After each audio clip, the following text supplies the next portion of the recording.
Welcome to Illuminati Silver. We tell you the truth about silver.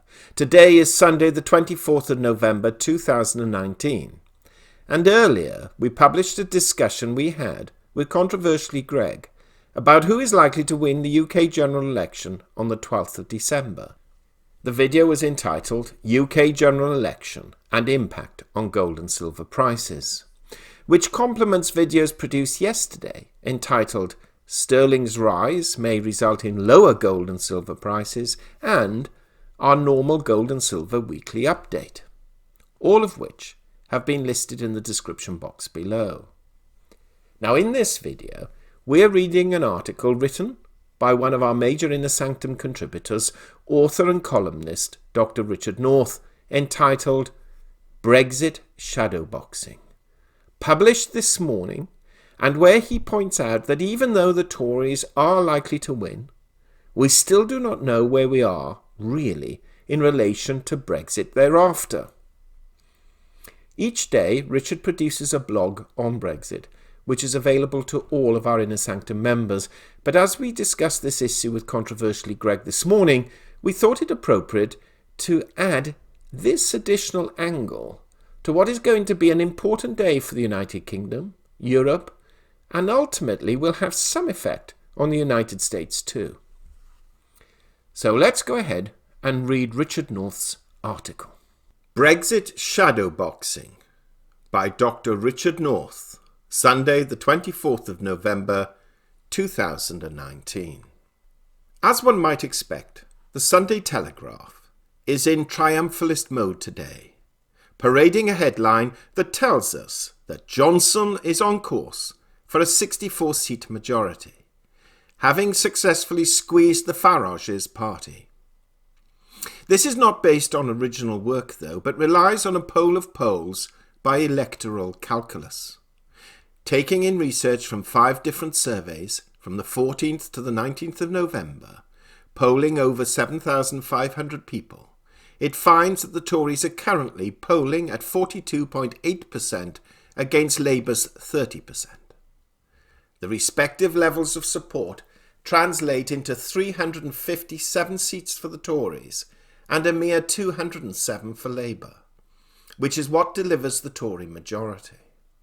On the other hand, this analysis gives Farage just 4%. They're not expected to pick up any seats. As far as YouGov goes, a milestone has been reached in its run of polls. The latest version, conducted on the 21st to the 22nd of November, has Farage's limited company drop to a mere 3%, down 1 point, exactly 1/10 of its European election share, beaten by the Greens on 4%.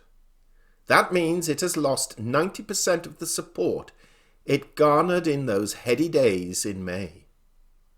This poll has the Conservative Party level pegging on 42%, with Labour on 30%. Here the Tories thus are only given a 12-point lead.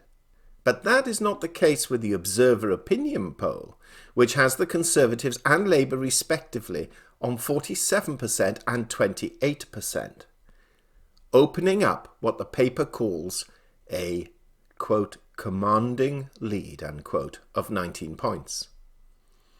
This poll too has Farage's party on 3%, reflecting the Tory success in attracting support from Leave voters.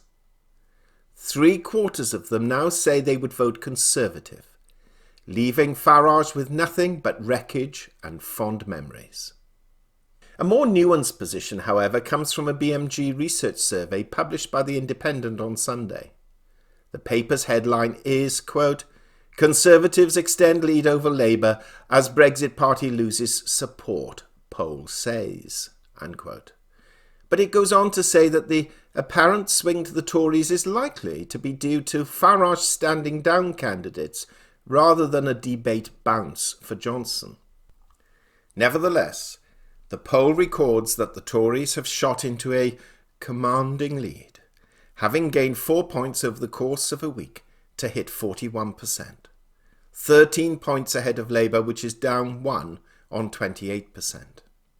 The Lib Dems in this poll made 18% up too, with the Greens on 5% unchanged. But as in other polls, Farage's limited company made a mere 3%, down 6 points. But BMG's head of polling, Robert Struthers, adds an important caveat.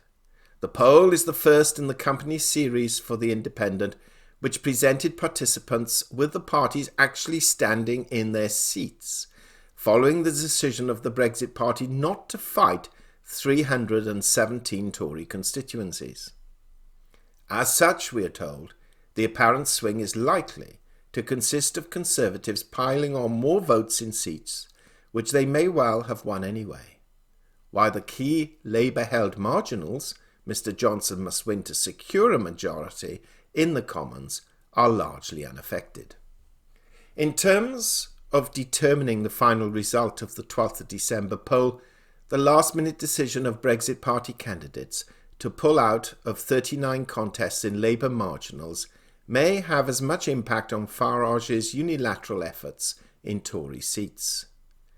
Says Struthers, quote, "Much of this increase is likely a reflection of the Conservatives simply piling up more votes in seats they would have already won, and perhaps only making the difference in defending a handful of their own marginal constituencies," unquote. No doubt the Tories will take what they can get, especially as today is manifesto launch day. That should, in the normal course of election events, give the party a boost, although the ghost of Theresa May's disastrous launch looms large. Yesterday, of course, we learned that the Tory campaign guide had been leaked to the Times and is now widely available, but for all the light it sheds on Brexit, it is hardly worth reading. There are, in fact, 34 mentions of Brexit, of which 11 are to get Brexit done, while another 11 are to after Brexit. The rest are framed in a similar manner, which means that there is not one reference to how Brexit will actually be done. We've ended up, therefore, with a huge elephant in the room. This is redolent of the Nixon campaign after Watergate had been reported. Most of the media took little notice until after he'd been elected, and it wasn't until he was president that the real impact was felt. The future relationship negotiations are going to be the main issue next year, and the response from government will dictate whether we go into just a recession or a deep recession. But at the moment, nobody wants to know. The lip wobblers prevail. Today, though, it looks as if Johnson is planning a major misdirection exercise, promising to bring his Brexit deal back to Parliament before Christmas. This is his early Christmas present to the nation, getting Parliament working for the people. The manifesto, we now learn, is entitled "Get Brexit Done, Unleash Britain's Potential," thereby cementing in the big lie on which the whole Johnson myth relies. And in addition to the meaningless Brexit pledge, there will be plenty of other distractions as, according to the Sunday Times, Johnson is to promise not to raise taxes, despite his spending commitments and his plan to drive us into recession. Predictably, The Independent on Sunday is not impressed. It picks up on the admission by Chief Secretary to the Treasury, Rishi Sunak, that no deal preparations will continue even if the Conservatives win a majority in the election. This, says the paper, shone a spotlight on what is really at stake in a general election, where many of the protagonists appear to be shadow boxing, exposing Johnson's sloganeering for what it is.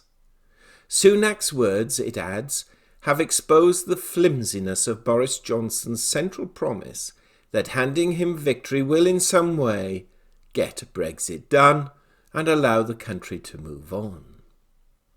In reality, the paper warns, the withdrawal agreement which Johnson hopes to ratify soon after the election and put into effect on the 31st of January is merely the first stage in what are likely to be lengthy negotiations over the UK's future.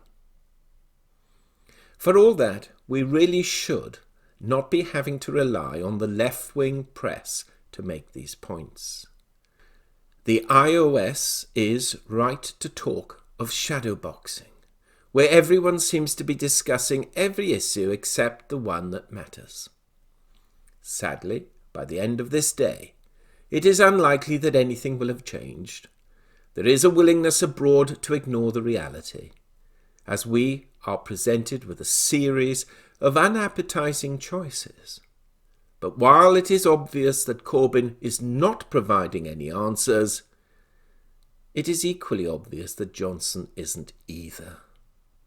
Never, I believe, have we been so poorly served by our politicians or the legacy media, and especially when so much is at stake. Quite an interesting take, don't you think? What Richard seems to be saying is that even though Boris Johnson's Conservative Party is likely to win the UK general election, we are still somewhat short on detail of what the Brexit solution will actually look like or when it will be truly completed. Now, whether one is in support of a UK Brexit or not, we think all must agree that if it is to go ahead, the Conservatives require a convincing majority. And the sooner the uncertainty over Brexit is ended, then whatever the outcome, the country can get on with dealing with the consequences in a more certain way. Thank you for listening. And if you haven't already done so, please subscribe to our channel and press the bell sign so that you are notified of new videos as and when they are published.